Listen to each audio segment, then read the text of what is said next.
Thessalonians Chapter 2. So, friends, it is obvious that our visit to you was no waste of time. We had just been given rough treatment in Philippi, as you know, but that didn't slow us down.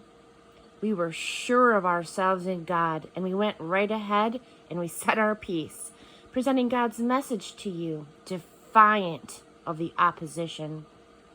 No hidden agendas. God tested us thoroughly to make sure we were qualified to be trusted with this message. Be assured that when we speak to you, we are not after crowd approval, only God approval. Since we've been put through that battery of tests, you're guaranteed that both we and the message are free of error, mixed motives, or hidden agendas. We never used words to butter you up. No one knows that better than you. And God knows that we have never used words as a smokescreen to take advantage of you. Even though we had some standing as Christ's apostles, we never threw our weight around or tried to come across as important with you or anyone else. We weren't aloof with you. We took you just as you were. We were never patronizing, never condescending, but we cared for you the way a mother cares for her children.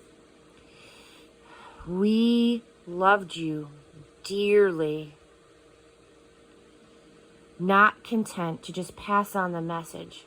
We wanted to give you our hearts, and we did.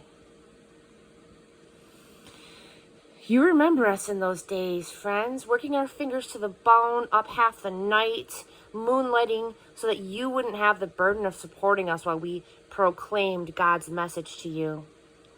You saw with your own eyes how discreet and courteous that we were among you, with keen sensitivity to you as fellow believers. And God knows that we were not freeloaders. You experienced it all firsthand.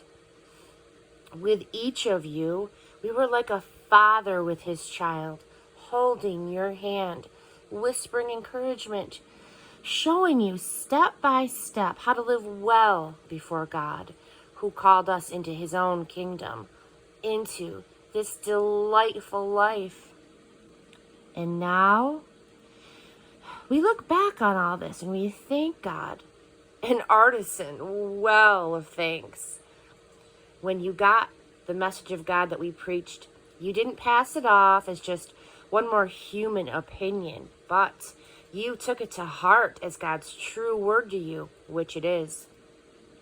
God himself at work in you believers. Friends, do you realize that you followed in the exact footsteps of the churches of God in Judea? Those who were the first to follow in the footsteps of Jesus Christ? You got the same bad treatment from your countrymen as they did from theirs, the Jews who killed the Master Jesus, to say nothing of the prophets, and followed it up by running us out of town. They make themselves offensive to God and everyone else by trying to keep us from telling people who've never heard of our God how to be saved. They have made a career of opposing God and have gotten mighty good at it. But God is fed up, ready to put an end to it. Do you have any idea how very homesick that we became for you, dear friends? Even though it hadn't been that long, and it was only our bodies that were separated from you, not our hearts, we tried our very best to get back to see you. You can't imagine how much we have missed you. I, Paul, I tried over and over to get back, but Satan stymied us each time. Who do you think we're going to be proud of when our Master Jesus appears? If it's not you, you are our pride and joy.